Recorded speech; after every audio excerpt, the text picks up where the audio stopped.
अस्सलामुअलैकुम। तो स्टूडेंट्स, आज का जो हमारा टॉपिक है वो है बेस्ड इंडेक्स्ड एड्रेसिंग मोड, जो कि इस चैप्टर का लास्ट टॉपिक है। तो देखें इसमें हम स्टडी क्या करेंगे। देखें अब आप अक्सर बच्चे ये बोलेंगे सर ये तो हमने पहले भी स्टडी किया based and indexed addressing mode, तो उसमें क्या था, based and indexed addressing mode था। यहाँ पे डायरेक्ट है बेस इंडेक्स्ड एड्रेसिंग मोड। वहाँ पे बेस और इंडेक्स अलग अलग थे, लेकिन यहाँ पे उनका मिक्सचर है, इसमें दोनों चीज़ें आएंगी। देखें सबसे पहला पॉइंट जिसमें वो कहता है offset address of the operand is the sum of, यानी कि जो हमारा ऑफसेट एड्रेस होगा वो सम होगा किन चीज़ों का जी। सबसे पहले कंटेंट्स ऑफ बेस रजिस्टर, यानी कि इन दोनों रजिस्टर्स में से कोई एक रजिस्टर इसमें इंक्लूड होगा जिसका नाम है बेस रजिस्टर। ठीक है, या तो BX होगा या BP होगा। तो स्टूडेंट्स इतना तो आपको याद होगा कि हम इस चीज़ का अंदाज़ा लगाते होते थे कि इस ऑफसेट का एड्रेस का तो हमें पता है, लेकिन ये कैसे पता चलेगा ये बेस, ये किसको बेस मानेंगे, मतलब कि इनका बेस एड्रेस टैग सेगमेंट में सेव होगा या अपने डाटा सेगमेंट में। तो इस चीज़ को जानने के लिए हम यहीं से फैसला करेंगे BX और BP में, क्योंकि BP आपको पता है टैग सेगमेंट से ताल्लुक रखता है और BX अपना डाटा सेगमेंट को बेस बनाता है। तो अगर आपका रजिस्टर BX इस्तेमाल हुआ तो समझ जाइएगा डाटा सेगमेंट आपके लिए बेस एड्रेस है।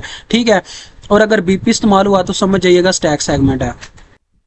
तो लिहाजा इतनी तो आपको बात की समझ आ गई। आगे देखें स्टूडेंट, इसके अंदर ऑफसेट एड्रेस के अंदर और क्या चीज़ होगी, मतलब इतना तो आपको समझ आ गया कि अगर BX आ जाए तो फिर हमारी जो बेस बनेगी ऑफसेट एड्रेस की वो होगी डाटा सेगमेंट DS। ठीक है, और अगर BP आ गया तो यहीं से तय हो जाएगा कि BP आ गया तो स्टैक सेगमेंट हमारी बेस और उसके ऊपर ही ऑफसेट एड्रेस लग रहा है। ठीक है, इतनी समझ आ गई जी। तो चलें आगे चलते हैं, आ जाएं जी। यहाँ पे वो कहता है contents of an index register, यानी कि इसके अंदर इंडेक्स रजिस्टर भी जमा हो रहा होगा जिसमें से कोई एक होगा DI और या SI, इन दोनों में से कोई एक होगा। ठीक हो गया जी, दो चीज़ें हो गई, एक BX या BP में से कोई एक आएगा, एक DI और SI में से एक आएगा। और फिर तीसरे नंबर पे बात आ जाती है वेरिएबल की।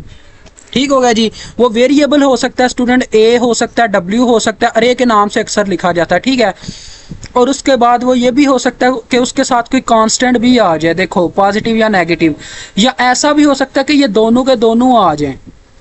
ठीक है, और ये मेरी वाली बात उसने यहाँ पे दोहराई है। चलें आगे आ जाएं।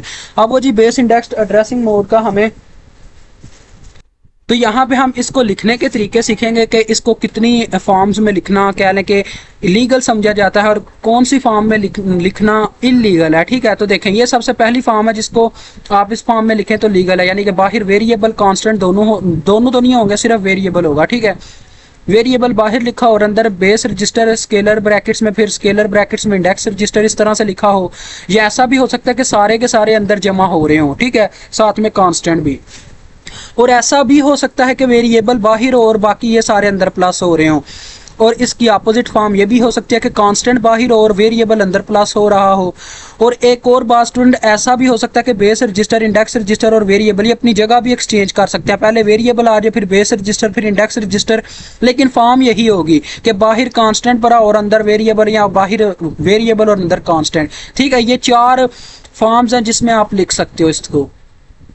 तो आगे आ जाएं, फर्ज करें कि W एक वर्ड वेरिएबल है, यानी कि W हमारे पास एक वेरिएबल है, BX के अंदर 2 पड़ा हुआ है। ठीक है, उसके बाद वो कहता है SI के अंदर 4 पड़ा हुआ है। अब देखें BX इसमें आ गया, इसका मतलब हमारी बेस क्या होगी, बेस डाटा सेगमेंट में होगी, क्योंकि BX रजिस्टर आया ना कि BP आया। ठीक है, और SI हमारा इंडेक्स रजिस्टर है जिसमें 4 पड़ा हुआ है। वो कहता है देखो ये इंस्ट्रक्शन से क्या होगा, वो कहता है move AX W into BX into SI। अब देखो स्टूडेंट, इसका मतलब यही है कि ये सारे प्लस हो रहे हैं, तो W तो एक वेरिएबल है, तो फिर क्या रिजल्ट बनेगा, देखो W + 2 + 4 W + 6 आ जाएगा। तो देखो ये क्या कह रहा है जी, will move contents of W + 6, यानी कि इस मेमोरी लोकेशन पे जो भी नंबर पड़ा होगा वो अपने AX में मूव कर जाएगा। ठीक है, अब इसको लिखने का ये भी एक तरीका है, ये भी एक तरीका है, और ये आगे क्वेश्चन है, ये हम नेक्स्ट वीडियो में बात करेंगे इसके ऊपर। अभी आपसे इजाज़त चाहता हूँ, अल्लाह हाफिज़, अस्सलाम वालेकुम।